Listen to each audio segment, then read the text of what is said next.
The first is they are renting social media influencers.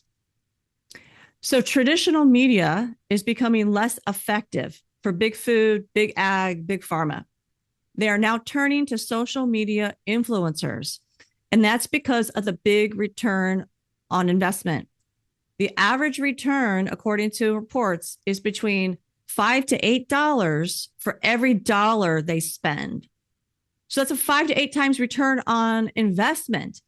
And if you have a top social media influencer, your return on your investment could be 11 times. I mean, that's huge. That's a huge return on investment. Yeah, that's bigger than any kind of advertising you could imagine. I mean, a 1 to 2, 1 to 3 is kind of industry standard for general advertising, and I think what this shows, well, it's the demise of mainstream media. I mean, literally the numbers. I mean, Joe Rogan has way more subscribers than CNN, MSNBC combined. Okay. I mean, just the sheer numbers. But the other thing is that I think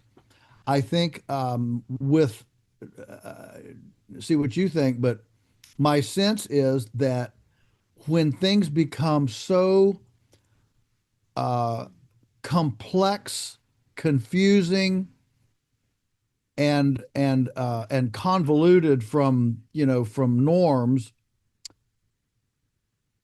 people people are desperate for somebody to trust for Mhm. some screener, a screener. I mean, I remember long time ago when when the internet was just in its infancy and websites were coming on, all this stuff. I was asking somebody about, well, how do you vet? How do you decide what site, what place you're going to go to? And he said, well, that's why people are looking for screeners to vet their stuff. Mhm. And somebody, I mean, he was talking about me, so somebody like you who sifts through and says, here's the good, here's the not. That's where the influencer comes from. It's all about, I need a coach that I can hold the hand and who will vet for me, because life's too complicated and too confusing for me to sort it out myself. Yes, I completely agree. And And and, and that's why an influencer now has more credibility than a news anchor. yeah, and they spend more time with the social media influencer, right? The news anchor may came up like in our day, and I'll group me with you because we're of different generations, but it was still the same where you would see the nightly news and the Right. news anchor came on once, right?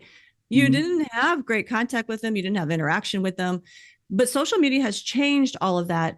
These people, especially younger people, spend a lot of time with these social media influencers. They have become their role models. And part of this is in the absence of in person connection, right? That they're not looking at their peers necessarily as being these role models. They're looking for these social media influencers, these icons, who's doing the craziest thing, who has the most followers. Right, And right. and that's easy for them to do because they spend so much time on the screens. It depends on the study you're looking at, but it's really easy to find many studies that say that the average teenager spends about 7 hours a day on screens for entertainment. That's not schoolwork. 7 hours a day for entertainment. Okay. So they have a relationship in their minds with these social media influencers and they feel connected to them. And so, of course, they're going to believe them. You know, uh, this and big food, big ag, big farmer, they know it. They know that this has shifted our culture and this is where the trust is. So for this year, 2025, it is projected that their spending on US social media influencers alone will reach $10 billion. $10 billion just to get social media influencers to shift the market, to shift the culture. And Joel, we're in the wrong business, man, because I was looking up how much people got for a post, a single post. The smaller influencers will get about $1,000 per post. The larger influencers can receive like $500,000 per video or more per video, Joel. Like Yeah. which incentivizes them, right? That who would be able to say no to that? That's a really, really hard proposition to turn down.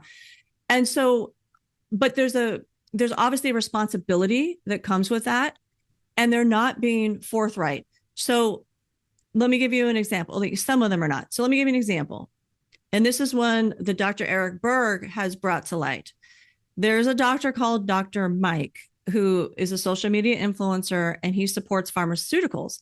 Allegedly, he's been paid over $1 million by Abbott Labs. Yet on camera, he has said that he's never taken money from a pharmaceutical company.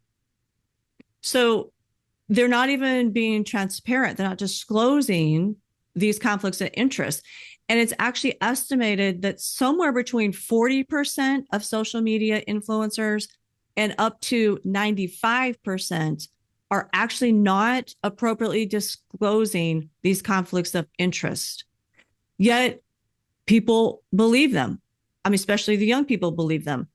So the Maha Commission actually called this out because the FDA is not happy with it. And the Maha Commission has been citing a loophole that's in the current law that's actually allowing this to happen.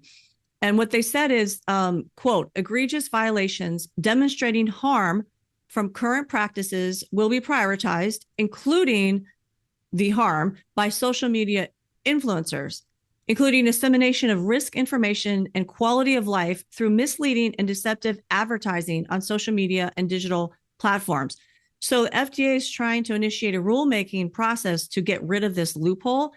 And the loophole, what it does, it allows the pharmaceutical companies to hide safety information by putting it in another format or location, like through the social media influencers. There was a 2024 review that the FDA cited where it said that 100% of social media posts for the top pharmaceutical manufacturers and products included drug benefits. So 100% of these social media posts told you the benefits of the drugs, and only 33% of them mentioned possible harm.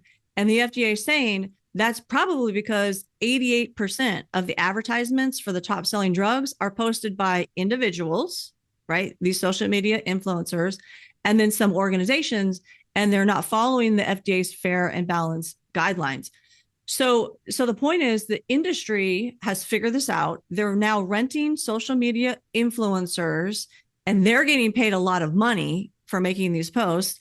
And the reason they're doing that is because they have great sway in our culture.